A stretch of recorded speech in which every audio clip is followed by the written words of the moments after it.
couper vos caméras. Sinon, pour les autres, laissez vos caméras, c'est toujours plus interactif.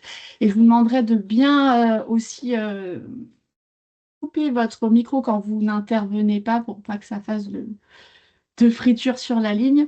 En tout cas, voilà, encore une fois, on est ravis de vous accueillir. La matinale d'aujourd'hui porte sur la présentation de la feuille de route de la filière du numérique en santé. Est-ce que c'est bon pour mon écran? Juste ça? Oui, ok, super. L'idée, donc, c'est de vous présenter la feuille de route et de mettre en parallèle les enjeux qu'a enfin, l'ARS, mais de mettre en parallèle la stratégie nationale de santé, les enjeux au niveau national et les enjeux aussi au niveau régional pour peut-être aussi vous permettre d'adapter votre stratégie de déploiement de vos solutions. Pour ça, je remercie mes intervenants du jour, intervenantes 100% féminines. Marie-Christine Lab, responsable du pôle e-santé et de la transformation numérique à l'ARS Occitanie.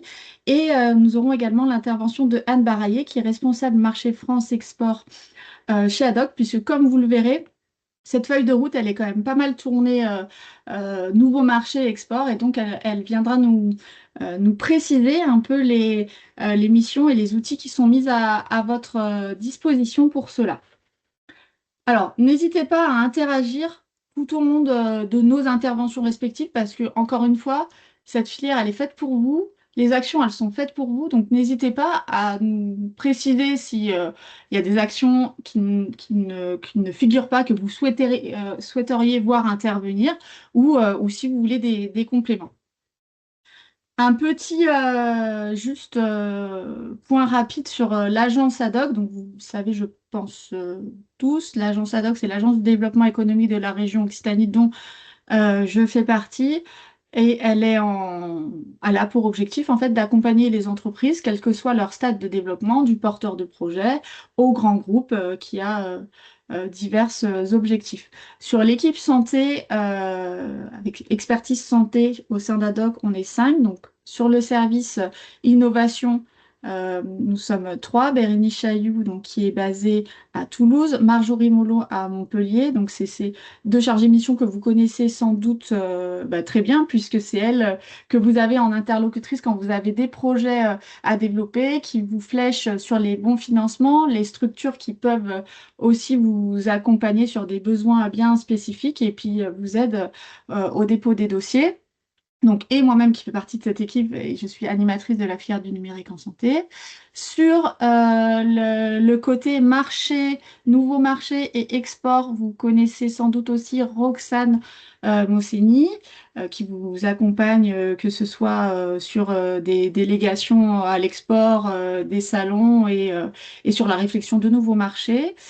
Nous avons aussi une cellule, bien sûr, haut de bilan et territoire, on en reparlera tout à l'heure, et Camille Travier à l'attractivité qui est en charge de, quand les entreprises hésitent encore à venir en Occitanie, est en charge de les convaincre et surtout de leur montrer tout l'écosystème qu'elles peuvent avoir à porter.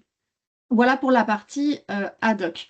Si je reviens à la filière, vous le savez peut-être, mais je fais quand même un point de récap, c'est toujours important de redéfinir un peu le pourquoi et le point de départ. Cette filière, elle a été lancée fin 2024 sur une volonté de la région et ça, c'est unique en France. Une filière qui est portée par une agence de DevEco, ADOC et un pôle de compétitivité Eurobiomed.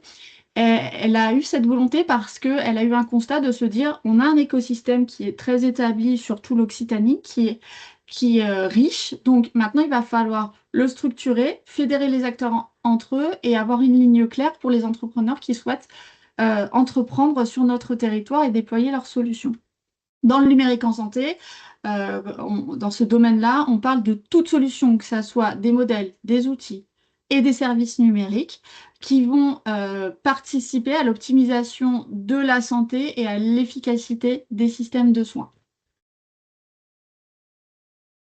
Cette filière, elle a 4 grandes ambitions et c'est ce qui détermine en fait sa feuille de route et les actions. Donc, bien évidemment, favoriser la croissance économique sur notre territoire, optimiser la transversalité entre public-privé, on le verra, on a un écosystème sur la recherche publique qui est très très dense et fort de plusieurs expériences. Et donc, il faut arriver à connecter ces deux univers pour être ben, plus fort et pouvoir créer des consortiums de qualité.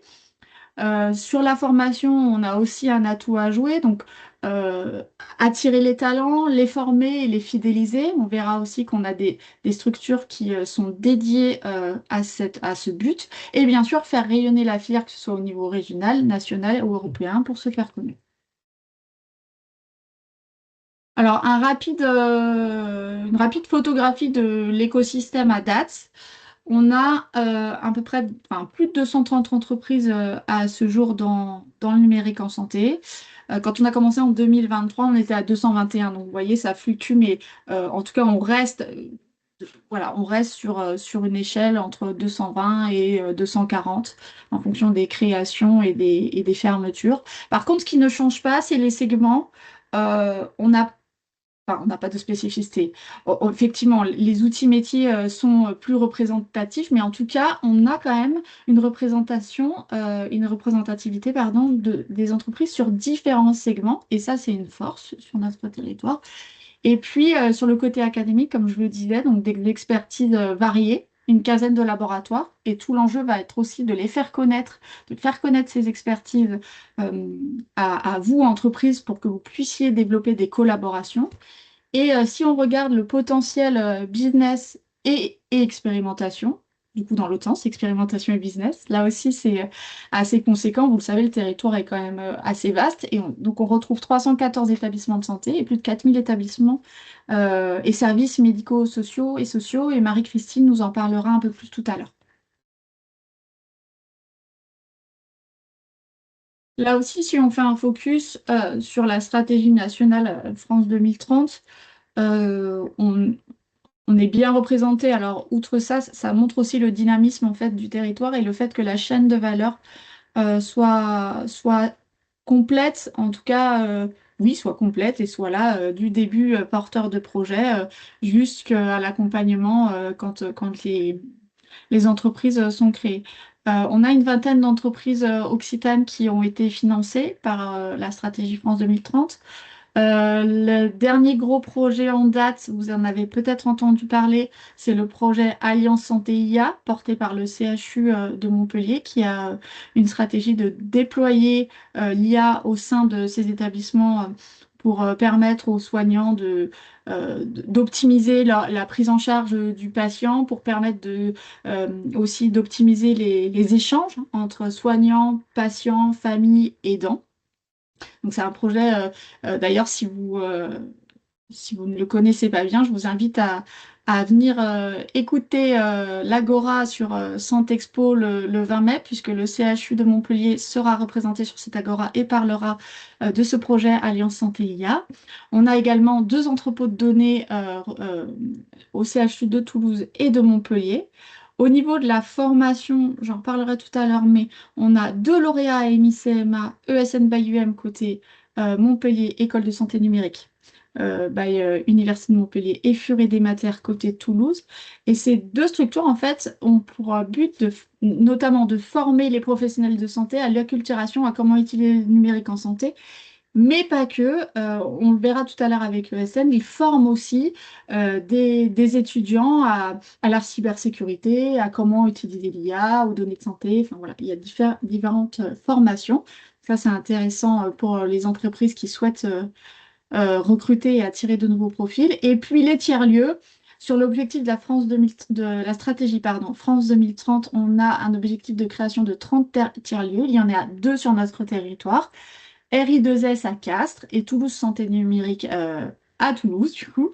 Donc, c'est deux tiers-lieux qui vont vous permettre de tester vos solutions dans le milieu que vous vivez d'accès au marché. Ça va vous permettre aussi d'être en lien avec les professionnels de santé, les patients, enfin toutes les personnes qui vont utiliser vos solutions et avoir des retours et même des études d'impact sur vos solutions. Alors cette filière,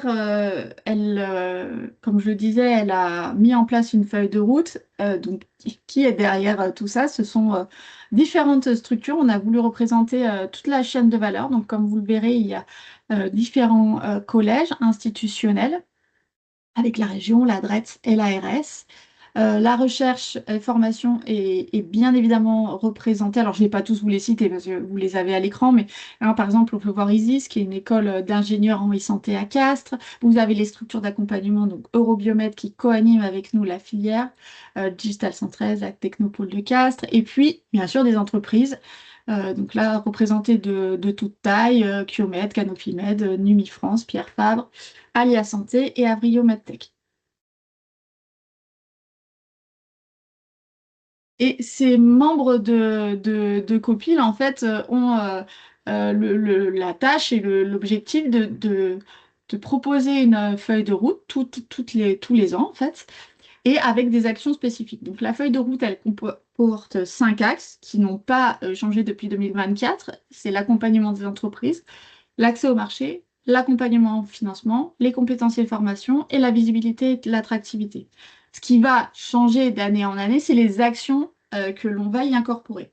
Alors, comme je vous l'ai dit en préambule, la filière, c'est une dynamique. Ça veut dire que il y a des actions qui sont déjà réalisées par des structures. L'idée, c'est pas de réinventer la roue, c'est plutôt de capitaliser sur les actions des structures qui sont dans l'écosystème, de les mettre en avant. Et si effectivement, il apparaît un besoin qui n'est pas encore couvert par une de ces structures, là, on va mettre en place une action. Donc, l'idée, c'est là que qu'on balaye ensemble, en fait, axe par axe, tout ce qui est mis en place. Alors, vous le verrez, il y a des actions qui ne vous concernent pas directement, c'est-à-dire que c'est pas un outil, c'est pas un livrable spécifique à la fin pour vous, mais en fait, toutes les actions qui sont faites, qui sont menées sont in fine pour les entreprises et le développement économique. Par exemple, là, si on repart sur l'accompagnement des entreprises, on a décidé de mettre en avant la synergie établissement de santé et entreprise. Pourquoi? Parce qu'on voit que les entreprises du territoire euh, ont parfois du mal, ou en tout cas, on veut faciliter l'accès de ces entreprises à nos établissements de santé sur le territoire. Donc ça, effectivement, il n'y a pas d'action spécifique, un webinaire ou que sais-je, un livre blanc, ou enfin un vrai livrable. Néanmoins, nous, on a des actions où on va se rapprocher des établissements de santé pour comprendre leurs besoins, déjà faire connaître la filière, parce qu'ils ne la connaissent pas forcément, faire connaître la filière, qui on est, et se rapprocher d'eux pour faire un pont. Et ça, on travaille beaucoup donc avec l'ARS, forcément, pour faire ce lien entre les entreprises, le développement économique et les besoins des établissements de santé. Deuxième enjeu objectif sur cet axe-là, c'est la création d'une communauté, c'est-à-dire vous proposer, là on le verra, un lieu de partage, d'échange pour faire remonter vos besoins, faire des focus experts et mettre en avant l'actualité. La mise en réseau de l'écosystème, et ça c'est au quotidien, j'ai envie de vous dire, c'est quand vous arrivez sur une structure, que ce soit la Mêlée, Digital 113, Eurobiomed ou Ad-Hoc, eh bien, on est en charge de vous accompagner au mieux et de vous mettre en connexion avec tout l'écosystème. Et ça passe par nous en amont, se fédérer entre nous structures pour voilà, qu'il y ait du lien et que ça soit fluide. Et puis, j'en parlais, c'est un des grands buts de la filière, la transversalité publique-privée, se connaître en amont pour que quand il y a un besoin d'identifier, notamment sur, par exemple, un appel à projet européen, vous connaissiez déjà et que en fait les connexions se fassent rapidement. Si on regarde le planning des actions qui vous sont dédiées, donc je parlais de création de communautés. Là, typiquement, on a créé les matinales du numérique en santé. Il y en a 4 de prévues cette année. Donc aujourd'hui, la feuille de route et les enjeux avec l'ARS. Une en avril qui sera sur le marché allemand. Vous le verrez tout à l'heure. Nous allons proposer également en octobre une Learn Expédition à Francfort et Heidelberg. Et donc là, ça vous permet quand même de comprendre si il y a un intérêt pour vous de se positionner sur ce marché, comment faire, et vous pourrez approfondir avec la Learn Expédition.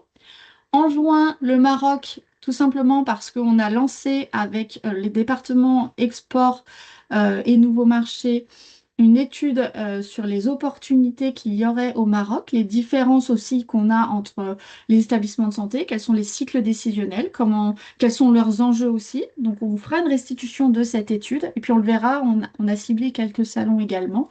Et puis, une en décembre qui est encore à définir et du coup, quoi de mieux que de vous solliciter pour définir ensemble la thématique. Donc, je vais vous lancer, hop, un petit sondage, s'il veut bien, le tournicote. Sur quelle thématique souhaiteriez-vous voir abordée en décembre? Est-ce que vous le voyez? Oui, ok, super.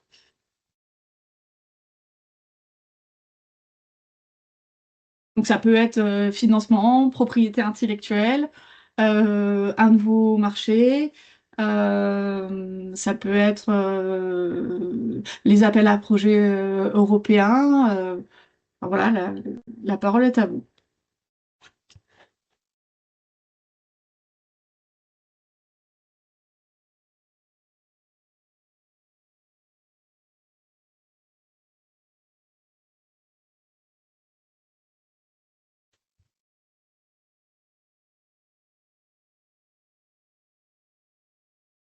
Je vous laisse encore une petite minute.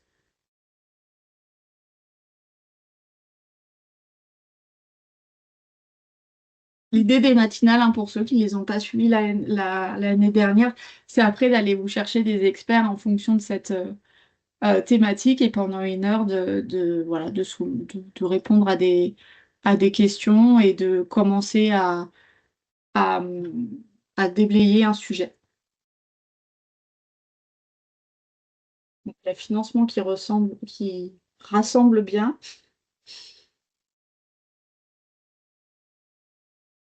Je vous laisse, de toute façon, moi, je vous le laisse en fil rouge, je l'arrête pas, je continue la présentation et vous pouvez continuer d'y répondre.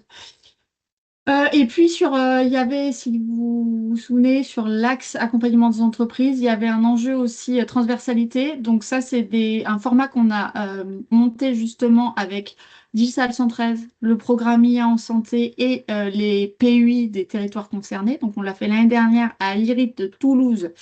On a fait une porte ouverte qui a plutôt bien marché et en fait on a été sollicité par l'IRID de Castres et Montpellier pour en refaire deux, donc c'est les deux que vous voyez programmés, une en juin le 30 juin. L'idée de cette porte ouverte, ça va être d'expliquer déjà qui sont les chercheurs, quels sont leurs champs d'action. Et de deux, en fait, on va en amont vous proposer des appels à projets européens qui conviendraient à vos thématiques, que ce soit de recherche ou vos thématiques en tant qu'entreprise et essayer de commencer à monter des consortiums pour 2027. Et puis donc Montpellier, oui, j'y reviens. Sur le deuxième axe de notre feuille de route, accès au marché. Donc, on a quatre objectifs. La stratégie d'achat des établissements de santé, on le sait, le modèle économique, il est compliqué à trouver. On a d'ailleurs fait une matinale à ce sujet. On le sait, il faut parfois pivoter. Donc, nous, on a voulu mettre l'accent sur le sanitaire public. C'est quand même une des cibles majoritaires pour vous, à plus ou moins long terme, parce qu'encore une fois, c'est long, mais ça, c'est dans vos stratégies. D'accès marché. Donc l'idée, ça a été de se dire, OK, on va se rapprocher des établissements de santé, on va aussi faire des revues de projet avec eux, avoir des retours d'expérience aussi avec vous de ce qui a marché, ce qui n'a pas marché, pour essayer de faciliter tout ça. Et une sensibilisation donc, à la commande publique. Et on développe également des partenariats avec les centrales d'achat. La première centrale d'achat que l'on a ciblée, c'est l'ORESA, parce qu'elle est très tournée sur l'innovation. Donc on est en train de contractualiser avec elle pour faciliter les échanges entre nous. J'en parle pas plus parce que c'est en cours et c'est pas encore finalisé, mais ça sera en tout cas finalisé là dans les prochains mois. Un aspect bien sûr réglementaire, un espace pour vous permettre d'interagir entre vous. Les DSI, comprendre les enjeux des DSI. On avait fait un atelier lors de la journée filière qui a eu un très très bon accueil et vous a permis de poser toutes les questions que vous vouliez au DSI. Et ça, on va le mener une seconde fois. Et puis euh, des actions sur la conquête des marchés et le réseautage. Donc, vous permettre de faire des speed dating, identifier les événements majeurs, comme Santexpo par exemple, capitaliser sur les temps forts des partenaires. euh, donc encore une fois, un Digital Centraide, Amélie, Eurobiomed, et analyser des potentiels marchés.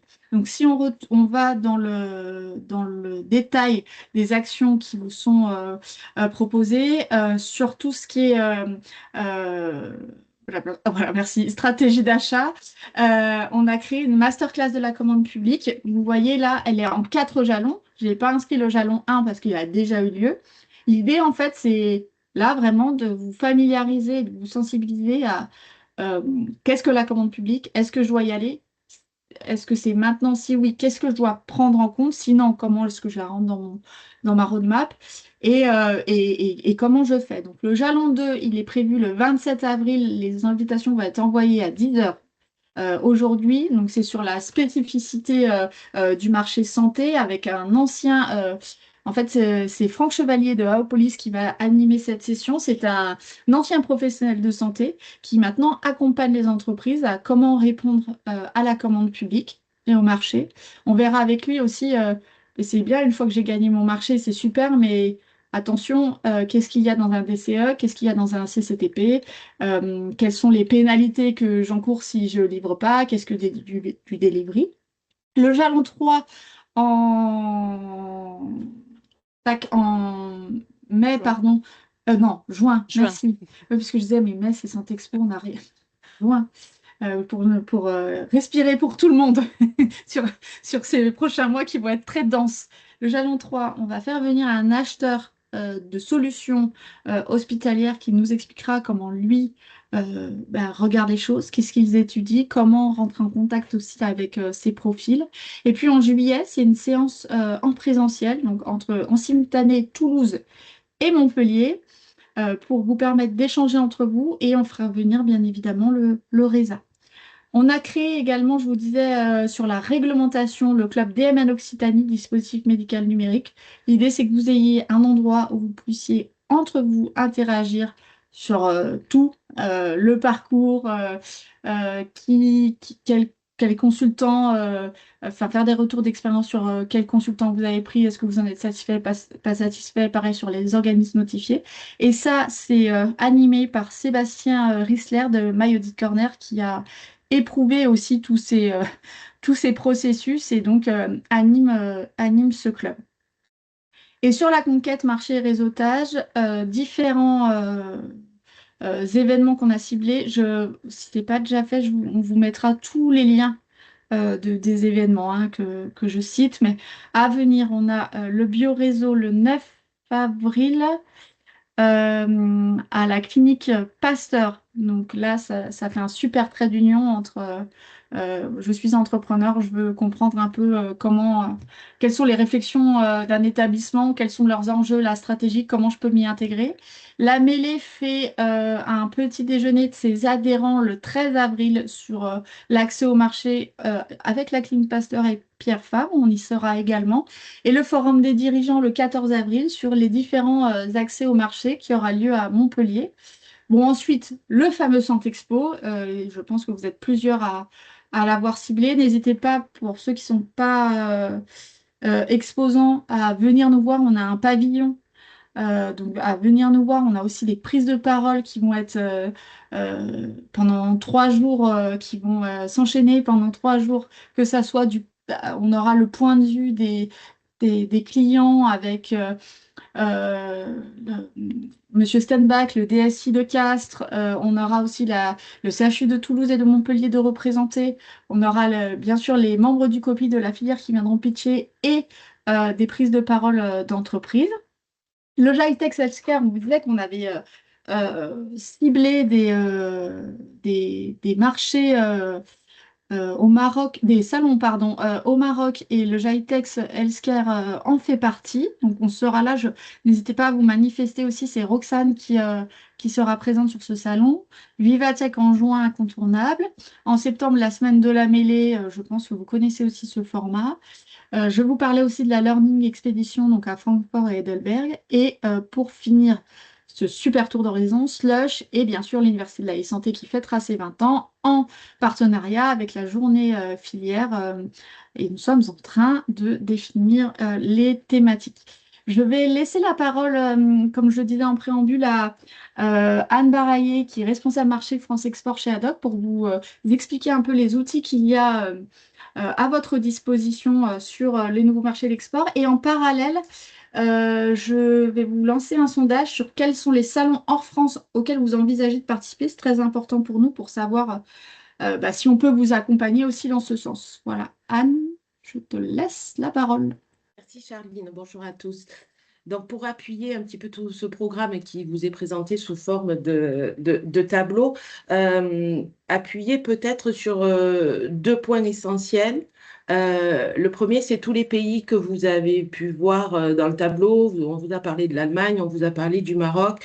En fait, c'est pas un hasard, c'est que on a la chance en Occitanie d'avoir des outils qui s'appellent les bureaux et les maisons de la région Occitanie à l'international. Et en fait, ce sont des ressources assez précieuses et qui sont le prolongement des équipes ad hoc et qui nous aident quand on a des sujets comme celui d'aujourd'hui, hein, des sujets nouveaux sur des structurations et des développements de nouvelles filières, d'explorer dans ces pays les opportunités et la façon dont on peut à la fois faire rayonner cette filière, mais surtout comment on peut utiliser ces marchés pour le développement des entreprises.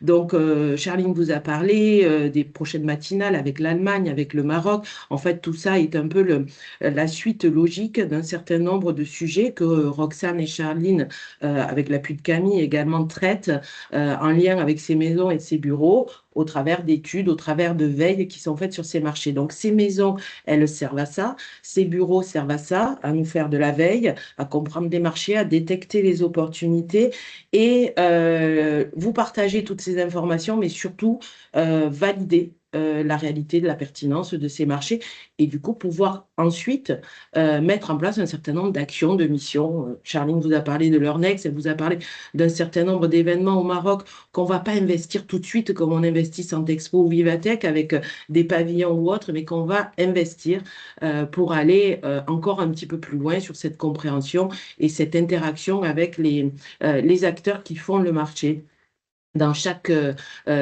de ces pays. Alors, ces maisons et ces bureaux, vous dire qu'on vous parle de l'Allemagne, on vous parle du Maroc, mais qu'elles existent aussi à New York, à Shanghai et à Tokyo. Chacun avec des formes un petit peu différentes, mais chacun avec le même ADN d'être dans cette logique d'accompagner les filières prioritaires de la région Occitanie et donc en l'occurrence le numérique en santé.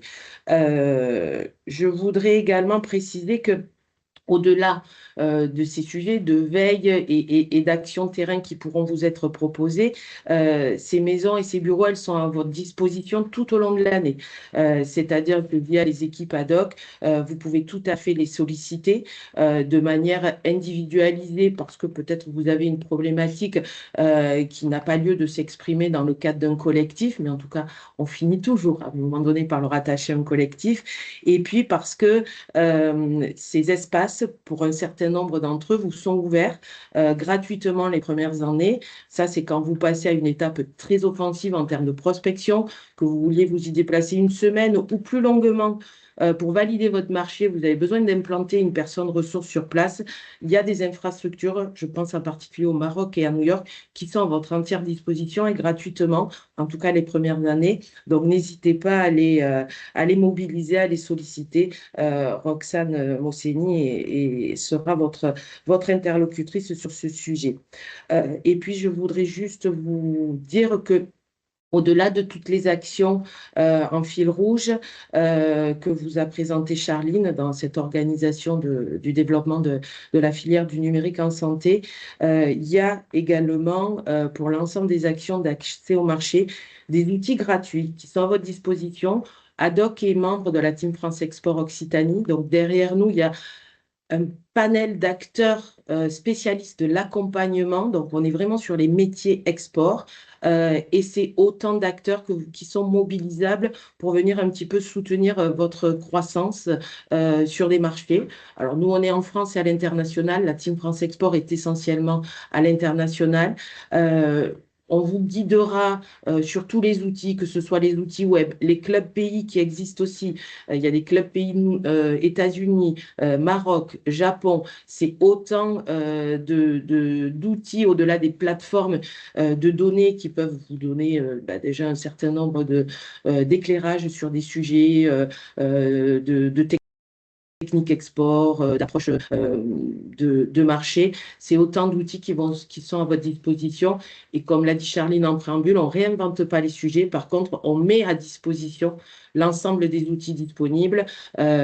Pour l'accès au marché et l'international, il y a les experts métiers, notamment au niveau de la Team France Export, mais les experts filières, puisque dans chacun des partenaires que Charline a cités, Eurobiomed, la Mêlée, il y a des ressources et des compétences qui peuvent aider à rendre cette action d'accompagnement sur l'accès au marché encore plus forte. Voilà. Merci Charline. Merci. On va terminer sur les prochains axes. Alors, l'accompagnement en financement, comme peut-être vous le savez, on a des actions qui existent déjà, qui sont Invest Biomed et Occitanie Invest, qui vous permettent, quand vous êtes sur une stratégie de levée de fonds, de vous mettre en lien avec des investisseurs. Donc ça, c'est un programme qui est sur du moyen terme. C'est pas un jour, c'est vraiment une fois que vous êtes sélectionné, un programme dans lequel vous êtes embarqué pour vous apprendre à pitcher. Sur les opportunités européennes, on travaille beaucoup en lien avec EEN. On a des cellules Europe aussi qui nous permettent d'organiser une veille sur les appels à projets, de détecter les appels à projets les plus pertinents. Et là, typiquement, ce matin, par exemple, l'EN nous envoyait des demandes de partenariat qu'il recevait d'Italie, d'Autriche, d'Espagne. Et donc, nous, on le diffuse en fait aux entreprises qui sont dans le champ de la recherche, hein. On essaye de rayonner large, mais que ça soit quand même pertinent pour pas vous inonder de mails, mais pour effectuer et monter des consortiums. Et puis, sur le montage de dossiers, donc comme je le disais, ça c'est voilà, c'est en fil rouge, c'est au quotidien. Eurobiomed vous accompagne et Adoc aussi sur les montages, que ce soit sur des financements région, national et européens. Sur l'axe compétences et formations, vous vous rappelez, hein, tout à l'heure, je vous disais, il y a 2 lauréats AMI-CMA, il y a ESN by UM et Fury des Matières, et on a aussi ISIS, qui est une école qui a une spécificité qui forme des ingénieurs en e-santé. Donc l'idée, c'est de collaborer avec eux, par exemple, déjà de sensibiliser, d'acculturer les étudiants à l'entrepreneuriat. Donc on participe au hackathon. Le dernier en date, c'était le sprint e-santé à ISIS. On fait aussi du mentorat quand on est sollicité. Et on diffuse les actualités de ces écoles. Je vous ai mis dans les liens, vous verrez ces liens en alternance. Et il y a l'adresse mail au nom de Sabine.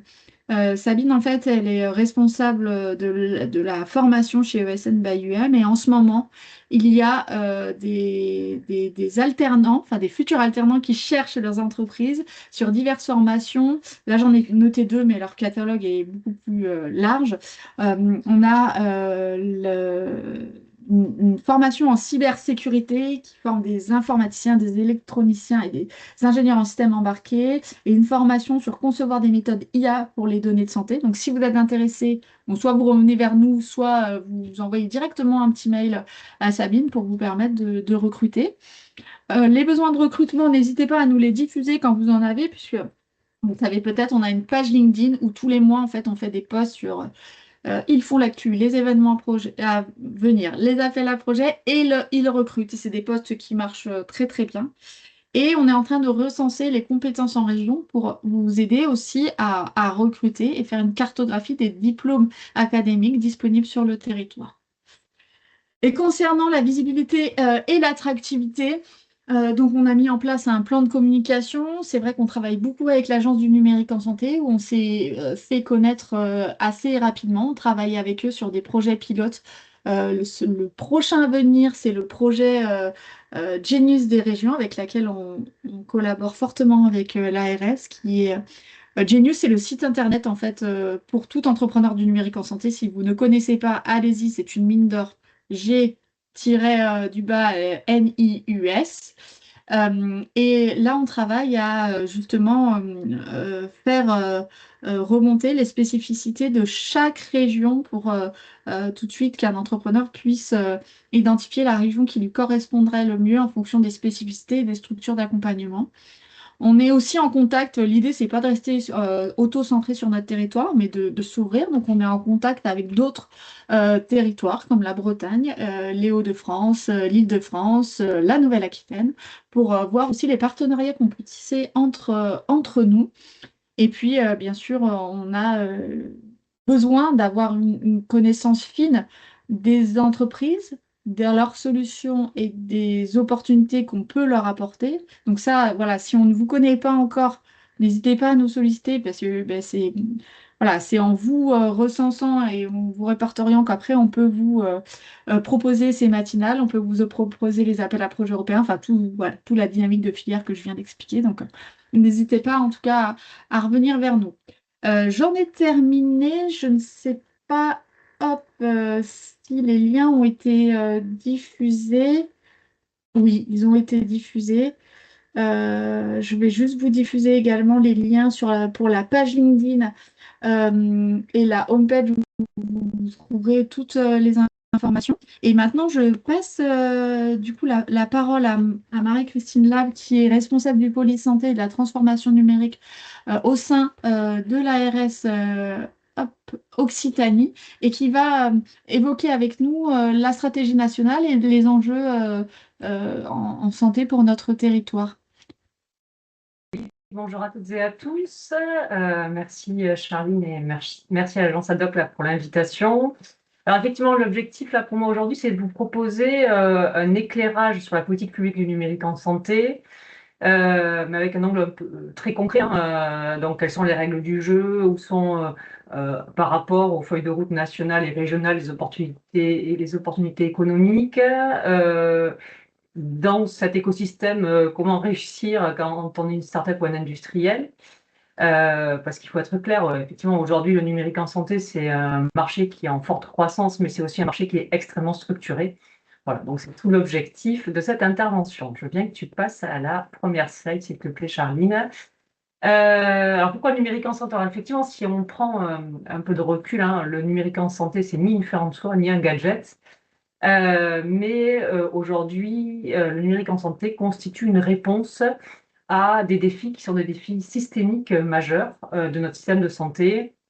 Et là, c'est à la fois, c'est difficile, à la fois le vieillissement de la population, c'est l'explosion des maladies chroniques, c'est l'inégalité encore aujourd'hui d'accès aux soins, et puis les tensions sur la démographie médicale. Donc, tous ces défis-là, ils créent une pression forte sur le système de santé qui, du coup, a une nécessité de se moderniser. Et dans cette modernisation, le numérique en santé constitue l'un des leviers, pas l'unique, mais l'un des leviers et un levier majeur de transformation. Bien que tu passes à la slide suivante.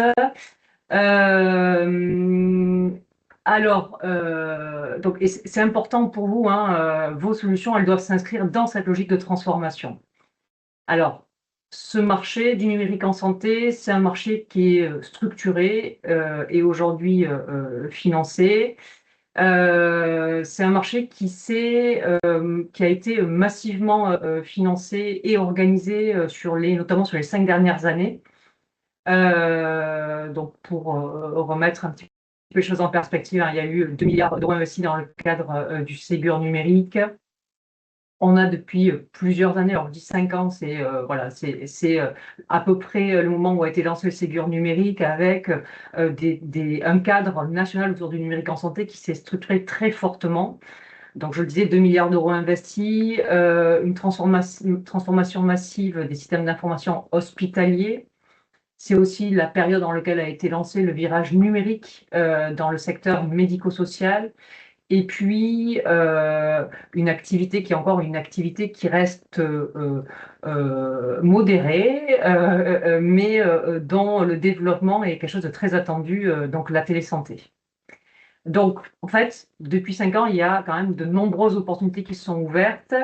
Mais ce marché du numérique en santé, c'est pas un marché classique, hein, c'est un marché qui est à la fois régulé, normé, très structuré par l'État, et qui m'amène là à reprendre 3, on va dire, règles du jeu clés autour du numérique en santé, puisque derrière le numérique en santé et derrière le développement du numérique en santé, il y a des enjeux de conformité. Ces enjeux de conformité, ce sont des prérequis pour vous et vous pouvez pas et vous ne devez pas les considérer comme des détails. Donc on a notamment 3 règles du jeu un peu clés. La première, c'est que les solutions que vous mettez en œuvre, que vous proposez, elles doivent parler, elles doivent discuter avec l'écosystème national. Donc, c'est tous les enjeux autour de l'interopérabilité et des services. Alors, je vais reprendre une petite slide que normalement vous devez connaître, hein, mais je l'ai remise au cas où. Donc, quand on dit parler avec l'écosystème national, c'est notamment s'interfacer avec et respecter certains services référentiels et services socles nationaux. Donc là, je n'en ai cité que 3, mais je vais peut-être revenir dessus. Donc, l'identité nationale de santé, la messagerie sécurisée de santé, et puis aujourd'hui, mon espace santé et le DMP qui font partie, mais ce ne sont pas les seuls. Donc, je vais vous faire juste une petite description, mais des services socles et référentiels socles essentiels. Si vous ne les respectez pas, vous êtes hors jeu sur les solutions que vous proposez. Deuxième règle du jeu majeur, donc on est sur du numérique en santé, donc des solutions qui traitent des données extrêmement sensibles, donc des données de santé et souvent personnelles. Donc la nécessité, et c'est un des éléments très structurants, d'être conforme en termes de sécurité et de cadre des données de santé. Donc la conformité au RGPD, à connaître également la nécessité d'un hébergement agréé données de santé, et puis tous les enjeux aujourd'hui autour de la cybersécurité, puisqu'aujourd'hui, la confiance, c'est un élément majeur et central du numérique en santé. Troisième règle du jeu, en fait, vos solutions et vous entrez dans un univers qui est réglementé, qui peut, en fonction des solutions que vous allez proposer, être proche du médicament, et donc pour lequel vous allez devoir vous conformer à un cadre réglementaire extrêmement précis, selon que vous proposiez un dispositif médical numérique, que vous proposiez des solutions télésanté, mais vous allez aussi, si vous êtes éditeur de logiciels, être confronté à la nécessité d'obtenir des certifications ou des conformités logicielles.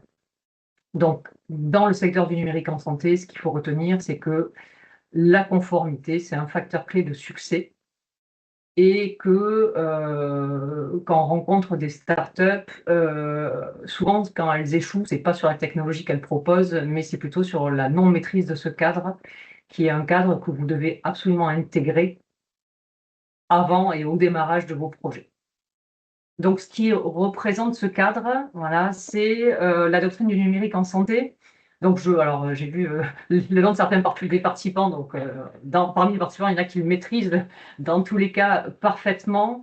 Pour ceux qui ne le connaîtraient pas, c'est le document à connaître de façon absolument nécessaire.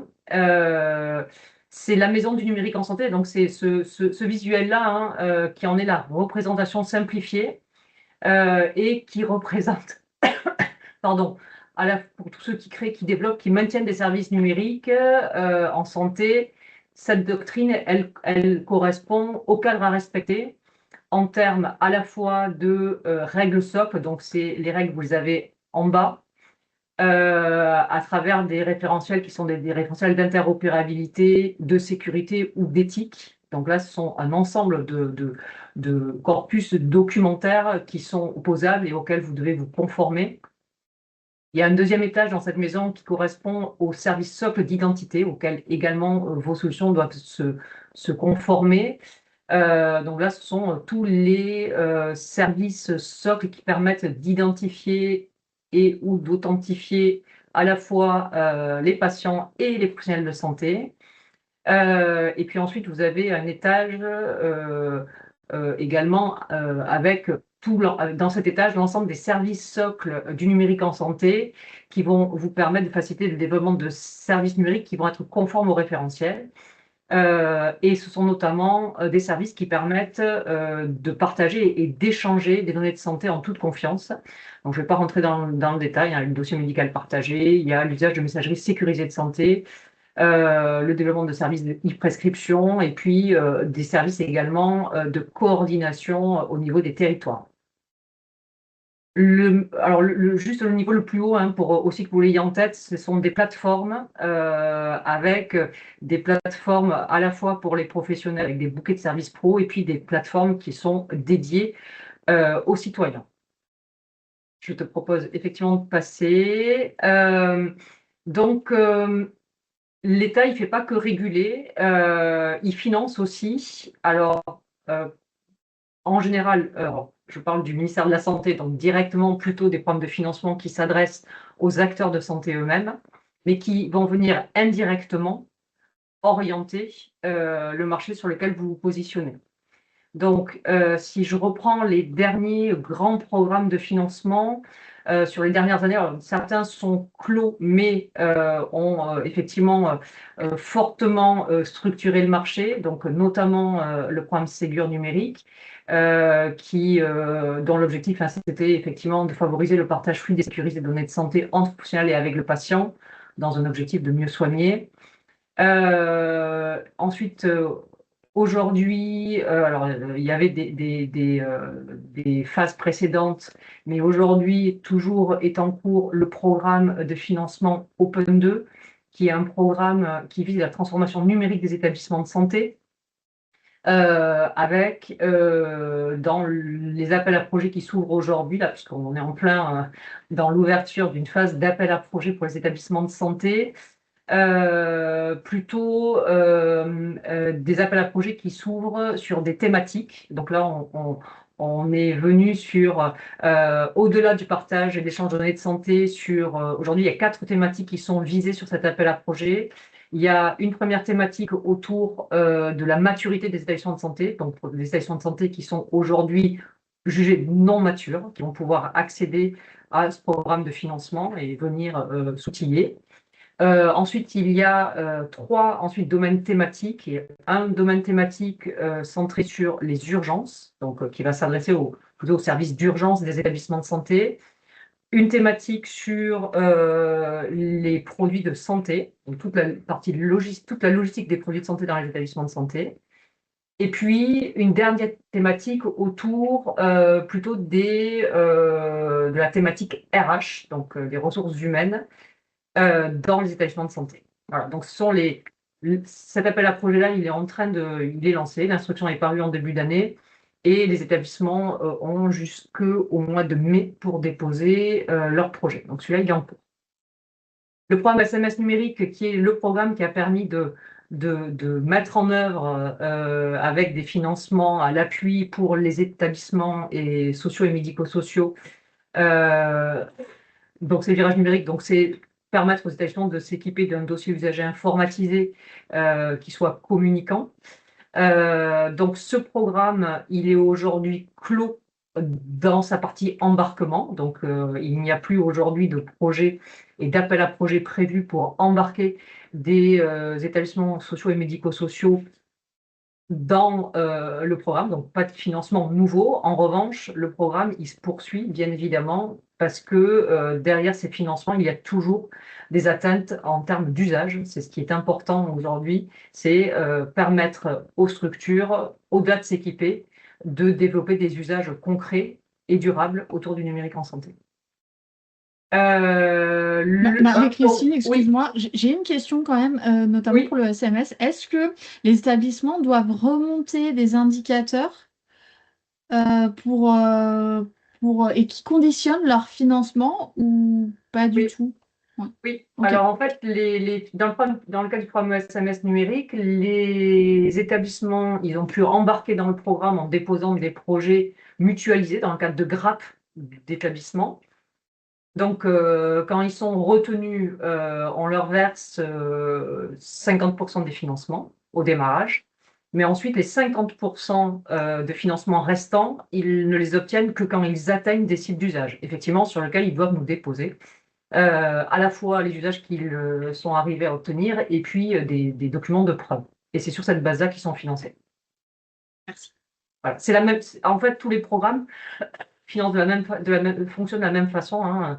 C'est la même chose sur les programmes pour les établissements de santé. Ils obtiennent une aide, enfin, des crédits de démarrage, d'amorçage, et puis ensuite, ils obtiennent la partie des crédits manquantes lorsqu'ils atteignent les usages. Autre programme, le programme Système ouvert et non sélectif, le programme SONS, bien connu des éditeurs de logiciels, qui permet le financement de mise à jour logicielle pour des éditeurs sur la base de bons de commande réalisés par leurs clients. Et ça leur permet, enfin, c'est sur la base de référencement officiel par l'ANS. Donc, globalement, ça permet aux établissements d'obtenir une mise à jour logicielle sur des solutions référencées Ségur, sur un financement direct entre l'État et leurs éditeurs. Voilà. Et puis, dernier grand programme, toujours en cours, le programme CARE, Cyberaccélération Résilience en établissement de santé. Donc, c'est tous les enjeux aujourd'hui autour de la sécurisation du système de santé. Et donc, un programme qui est en cours, un programme extrêmement structurant et ambitieux autour de la sécurisation, alors aujourd'hui essentiellement des établissements de santé, mais le secteur médico-social devrait également pouvoir en bénéficier. Donc là, c'est un programme qui se décline dans le cadre de domaines. Ces domaines, ils font l'objet d'instructions et puis ensuite d'appels à financement. Et voilà, c'est de cette façon-là que le programme se déroule. Alors, je regarde l'heure, alors je vois qu'il me reste à peine 5-10 minutes, donc je ne vais peut-être pas plus rentrer dans le détail. En tout cas, ces programmes, il faut que vous reteniez que derrière, indirectement, bien évidemment, il y a des marchés potentiels, mais uniquement pour des éditeurs ou des industriels qui sont à la fois référencés et conformes. Alors, ce qui est important aussi en matière de numérique en santé, c'est de bien comprendre l'écosystème, qui est un écosystème qui est très spécifique, qui, quand on ne le connaît pas, apparaît assez complexe, qui est, je l'ai dit au départ, un écosystème qui est régulé. Et donc, au niveau national, vous l'avez là sur cette slide, il y a un certain nombre d'acteurs qui interviennent en tant que régulateur. Alors, le principal, c'est bien évidemment la délégation ministérielle numérique en santé, qui est une direction du ministère de la Santé, qui est la direction qui pilote la mise en œuvre de la feuille de route du numérique en santé et qui coordonne l'ensemble des acteurs institutionnels. Son opérateur, son agence, c'est l'agence du numérique en santé. C'est l'agence qui décline l'ensemble des orientations de mise en place par la délégation du numérique en santé et donc qui crée les conditions du développement et de la régulation du numérique en santé. C'est notamment l'agence qui construit les référentiels d'urbanisation de sécurité et d'interop dont j'ai parlé sur la maison du numérique en santé. C'est aussi, Charline en a parlé, l'agence qui porte le guichet Genius, qui est un guichet effectivement très utile à connaître pour les industriels, les startups. L'assurance maladie, effectivement, qui intervient également, alors là, en tant qu'à la fois régulateur et financeur du système de soins, et notamment, c'est extrêmement structurant dans son lien et dans le cadre de la mise en œuvre des accords conventionnels avec les professionnels de santé libéraux. Donc, je vais aller assez rapidement, mais donc l'ANSM qui a notamment en charge la surveillance du marché des produits de santé dont font partie les dispositifs médicaux, la Haute Autorité de Santé qui évalue les produits de santé en vue de leur remboursement. Et donc, la HAS produit des référentiels de bonnes pratiques qui sont à destination des porteurs d'innovation. Donc, voilà, c'est effectivement, soyez vigilants et attentifs à toutes les recommandations de la Haute Autorité de Santé. La CNIL, je pense que ce n'est pas nécessaire que j'en parle, je te propose de passer Charline. Au niveau de la région, je veux bien que tu... Alors, je sais pas, je suis toujours sur la même slide.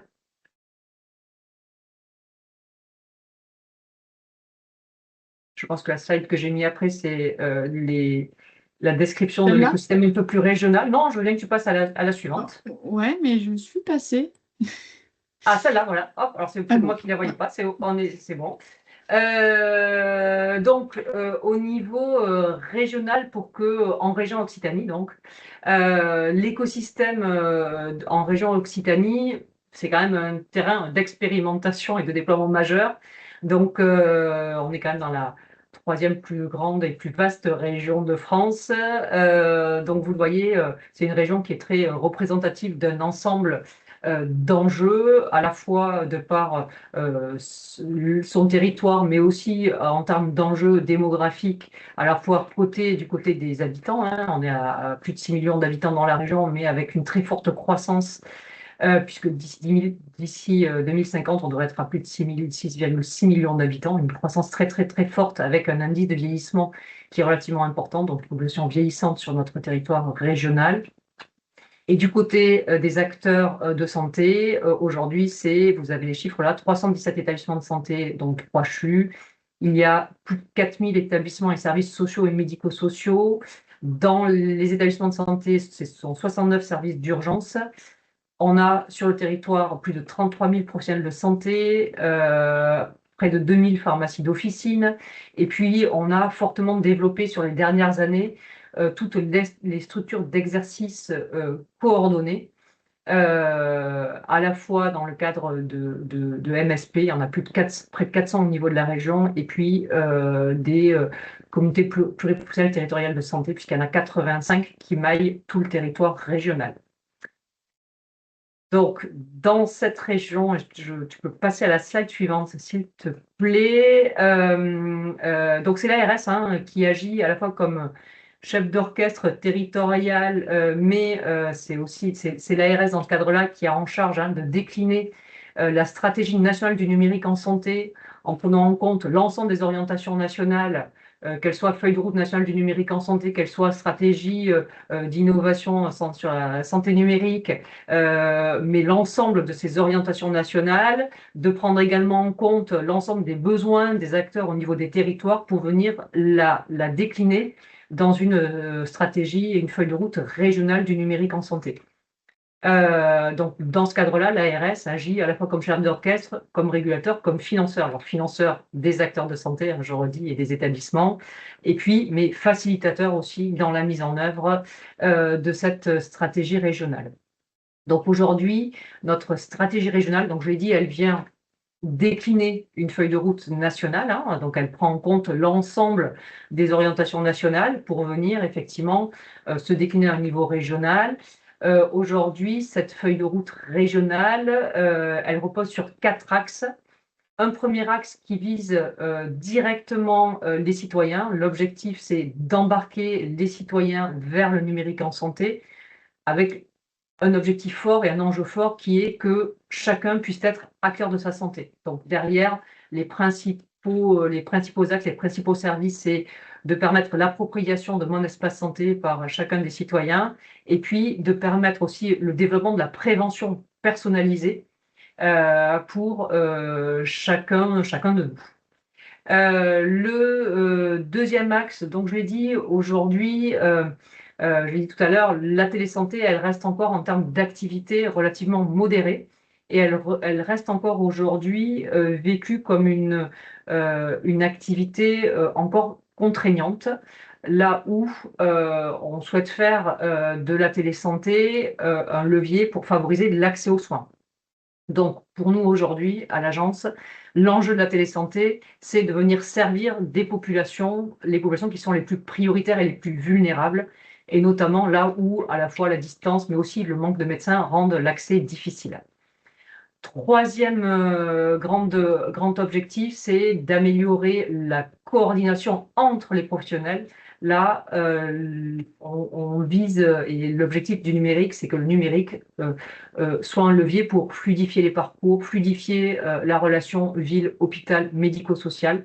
Et c'est tout l'enjeu de mettre en place des services numériques qui favorisent cette coordination et qui favorisent le parcours du patient.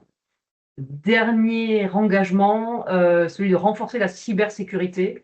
Je le dis tout à l'heure, la confiance, c'est un élément essentiel au développement du numérique en santé.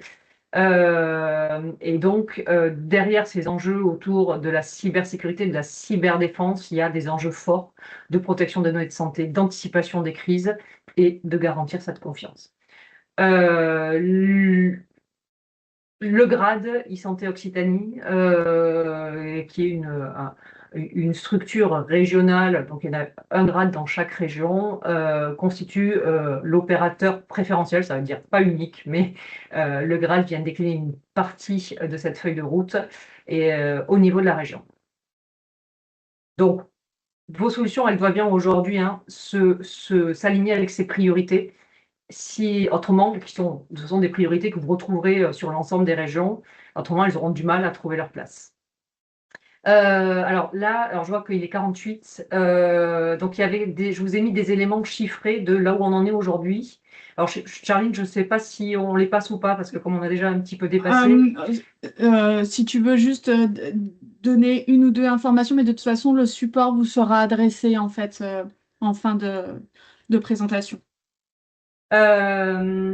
Alors, je vais vous dire comment il. Alors, vous allez voir sur la slide d'avant, en gros, ça reprend sur un petit visuel. Vous avez trois points d'information. Un qui va venir couvrir là où on en est, qui est sur le premier objectif que je vous ai cité, c'est-à-dire l'appropriation et les services aux citoyens et aux usagers. Donc, derrière, on y retrouve, je veux bien que tu ailles dessus, Charline, donc tu peux aller à la diagramme qui suit. Donc, l'appropriation aujourd'hui par les citoyens de Mon Espace Santé, vous l'avez compris, c'est la plateforme et le service numérique à disposition et à la main de chacun d'entre nous en tant que citoyen, et sur lequel se retrouve donc un store applicatif avec effectivement des solutions qui doivent être référencées, je reste toujours sur cette notion-là, mais qui est aujourd'hui la plateforme centrale à disposition de l'usager. Donc aujourd'hui, on a plus de 2 millions en région Occitanie de patients qui sont utilisateurs de Mon Espace Santé, donc des utilisateurs réguliers de Mon Espace Santé. On a à un niveau plus haut, on a quand même 90% aujourd'hui des citoyens occitans qui disposent d'un espace santé, même si tous ne l'ont pas encore activé. Et aujourd'hui, ces espaces santé, ce qu'il faut et donc le dossier médical partagé qui est une partie de cet espace santé, il est aujourd'hui d'ores et déjà alimenté par les professionnels de santé du territoire, qu'ils soient libéraux ou en établissement. Donc vous voyez, vous avez les chiffres principaux. 87% des établissements de santé occitans alimentent aujourd'hui Mon Espace Santé, et on a 40% des structures médico-sociales qui le réalisent également. Donc la première phase, en fait, on alimente, les professionnels de santé alimentent Mon Espace Santé, elle est réalisée, même si les usages doivent encore se développer puis s'ancrer surtout. Et là, on va rentrer dans une seconde phase qui est celle de la consultation, de permettre une consultation depuis les logiciels et les solutions de métier des professionnels. Donc une consultation complètement intégrée qui va permettre de couvrir l'intégralité des enjeux autour de Mon Espace Santé, qui est une meilleure coordination autour du patient. Donc, vous voyez, la dimension, elle progresse, c'est l'usage qui se développe. Sur la télésanté, je l'ai dit, c'est encore aujourd'hui très modéré, mais vous verrez dans les chiffres que ça se développe, à la fois par typologie d'actes de télésanté, à la fois de la téléconsultation. Aujourd'hui, on est à en moyenne mensuelle à plus de 93 000 téléconsultations. On voit aujourd'hui que ces téléconsultations, elles servent davantage encore aujourd'hui à un public jeune et urbain, hein, d'où nos objectifs à l'agence de développer plus tôt et de permettre les téléconsultations pour des populations vulnérables. De la même façon, les téléexpertises, les actes de télésurveillance progressent et on a toujours, nous, des focus et particuliers sur les patients qui sont les plus vulnérables. Et donc là, vous aurez un focus sur les patients sous ALD. Dernier élément, alors j'ai parlé déjà de la partie partage, échange de données de santé. Donc là, on est autour du parcours du patient, mais vu des professionnels. Donc vous le verrez dans ces éléments-là. Aujourd'hui, les usages, ils progressent. Donc c'est à la fois en termes d'usage, d'alimentation de mon espace santé, mais aussi de développement des usages autour de la messagerie sécurisée de santé. Et puis vous verrez dans ces éléments-là qu'aujourd'hui, il y a des services numériques régionaux ou nationaux qui favorisent la coordination et l'orientation du patient. Et sur ces services-là également, les usages se développent, même si notre enjeu aujourd'hui, c'est de les ancrer, ces usages, et surtout de les rendre constants dans le temps. Merci Marie-Christine. Je pense que c'était quand même important de montrer les enjeux aussi qu'ont les établissements pour permettre aux entrepreneurs de peut-être affiner leur roadmap d'accès au marché et de comprendre sur quoi vont être focusés les établissements de santé. Vous avez nos coordonnées. N'hésitez pas à revenir vers nous pour vous faire part de nos remarques, co-construire avec nous aussi, parce que la filière, c'est vous aussi en tant qu'entrepreneur. Donc, si vous voulez vous y impliquer et vous y investir, il y a des groupes de travail. N'hésitez pas à revenir vers moi également pour qu'on en discute. Merci à tous pour votre présence et puis à très bientôt pour les autres événements. Bonne journée.